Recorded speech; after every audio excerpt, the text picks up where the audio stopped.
incienso y al son de trompeta, clarín y tambor entre sahumerio, fe, oración avanza lentamente el anda del Señor. Y dicen que en octubre no hay milagros. Yo sí creo que hay milagros. Porque hemos conseguido que don Javier González Olachea venga a hablarnos de algo que de repente usted no sabía que él sabe lo que sabe, o que forma parte, o que su ascendencia, su historia familiar tiene que ver con el Señor de los Milagros. El Señor de los Milagros de Nazarenas, aquel Señor que ahora es un símbolo de peruanidad en el mundo, donde aparece el Señor de los Milagros, incluso el color nazareno, ese color morado que los vemos en estos árboles que empiezan a florecer en Lima, el jacarandá, y aparece el Señor con sahumerio, con fe, con emoción, con devoción. Y usted no va a creer que quien sabe todo esto y que hace poemas al Señor de los Milagros es nuestro extraordinario ex canciller de la República, don Javier González Olachea, que está con nosotros. Qué maravilla, Javier. Yo feliz. ¿Y de dónde sale este encuentro con el Señor de los Milagros, familiarmente? Fíjate, primero tú decías que en el mes de octubre no hay milagros.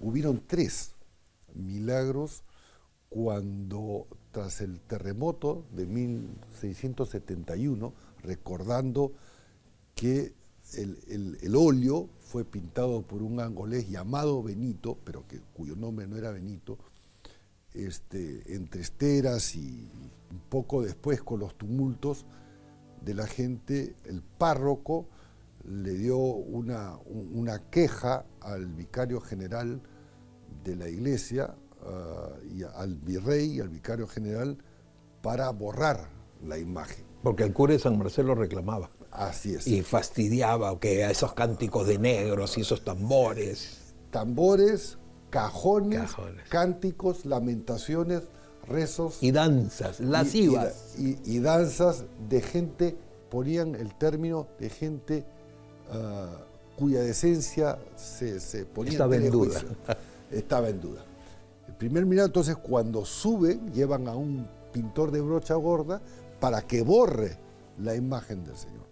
Comienza a temblar, le da como escalofríos, se desvanece y se cae de la escalera. Vuelve a intentarlo, como se llama, y desiste, asustado. Entonces ordena, ¿cómo se llama?, el fiscal, porque así se llamaba, el fiscal de la corona, que suba unos segundos.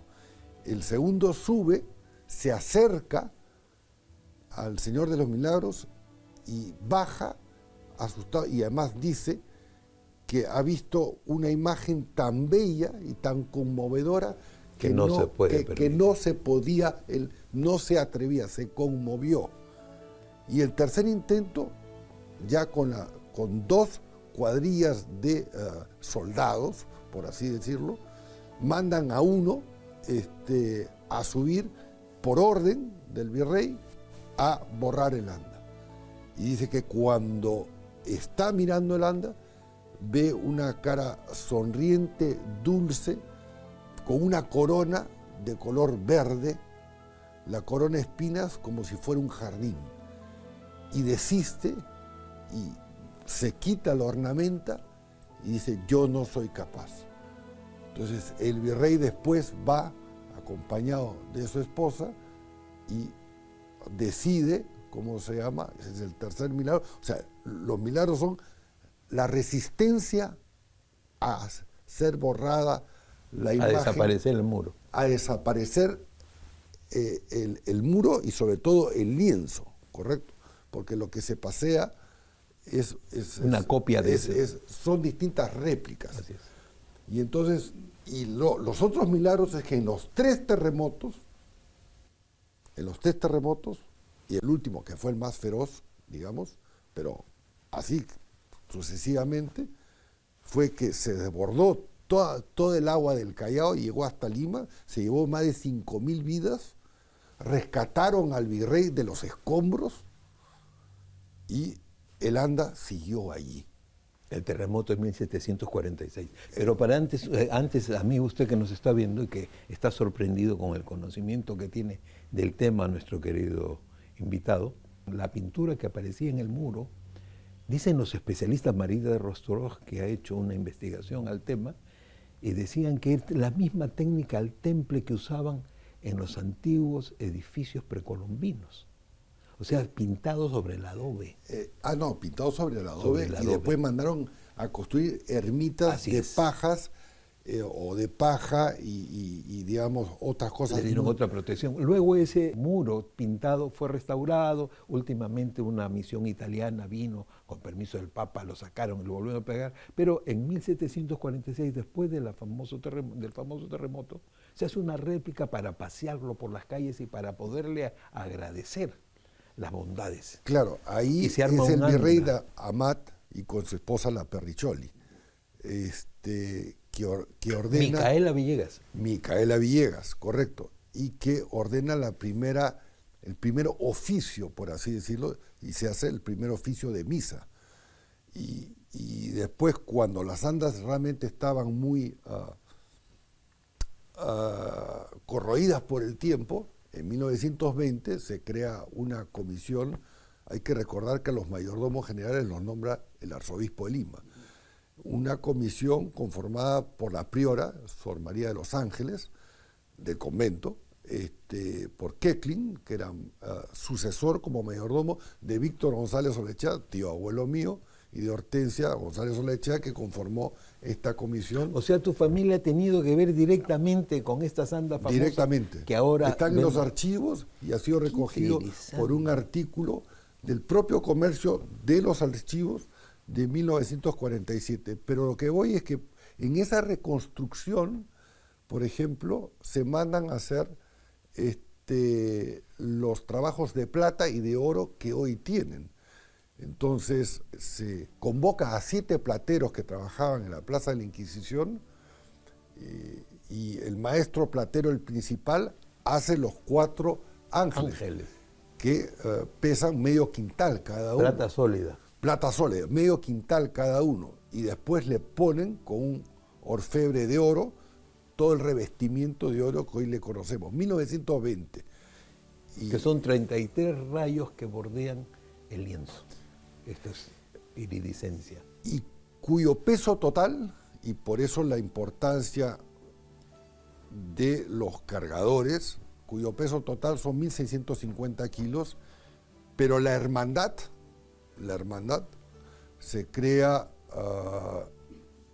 unos 40, 60 años antes, pero se oficializa en 1920. Y entonces los mayordomos generales se constituyen en una organización oficial que además ha crecido en el mundo, porque la procesión está en los 5 continentes. Así es. Y en ciudades muy importantes donde en algunos casos las avenidas principales se paralizan y los feligreses ya no son solamente peruanos, son una mayoría muy, muy importante de extranjeros, latinos muchos, latinoamericanos, pero es la procesión más importante de la cristiandad. Sale el primer sábado de cada mes, de noviembre, mejor dicho. El día central es el 18, obviamente, y regresa después de todo el recorrido, el 1 de noviembre. El 1 de noviembre regresa a su convento. A descansar hasta el año siguiente. Cuando tú ves la fe y observas las caras, todas, inclusive cuando lee la letra, porque por ejemplo la del himno del Señor de los Milagros fue escrito por una señora Rodríguez Larraín Pendergast hace 60 o 70 años. O sea, estamos hablando inclusive allí de un mestizaje de gente acomodada que favoreció, digamos, la reconstrucción del Anda, el himno.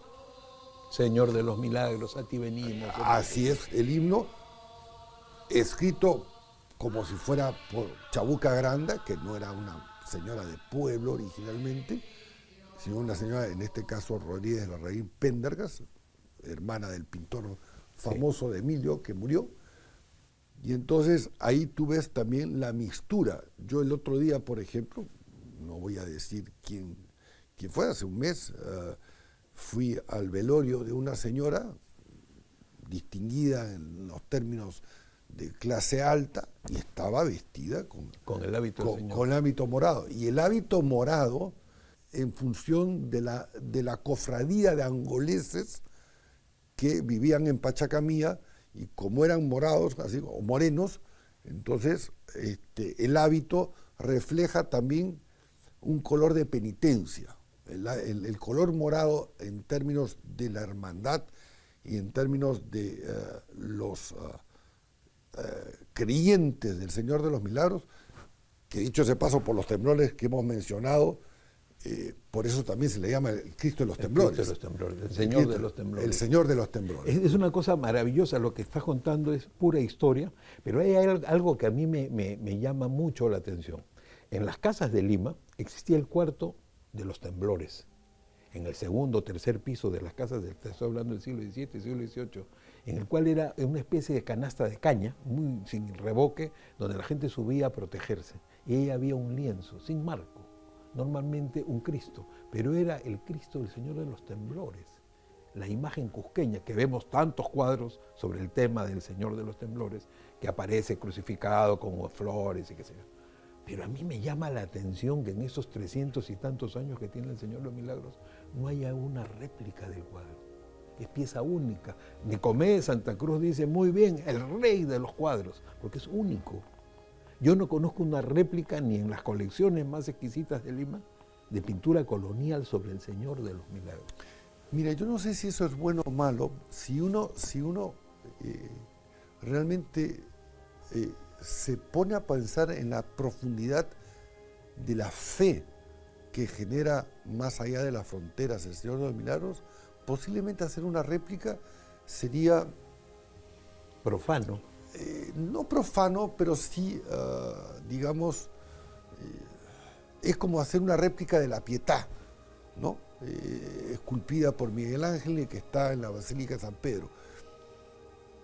Poco elegante o digamos, innecesaria. Hay una famosa en Puno, que el señor puneño consiguió que el Papa le autorizara la réplica en el mundo y sorprende. Pero no voy a eso, sino que cuando tú hablas del Señor de los Milagros y veo esta procesión y tú la describes como la describes y todas las familias se integraron y el Perú, diríamos, no hay separación, no. Porque tú ves las hermandades, no. Las mayordomías integrado por gentes, diríamos, de los sectores A, B, C, D, o sea, no hay sino la conciencia del rito, del honor al Señor. Las ahumadoras también. Igualito, y las cantoras no te digo, es una cosa es más, la maravillosa. vestimenta, tú sabes que ese manto blanco que llevan es un manto muy fino, que cuando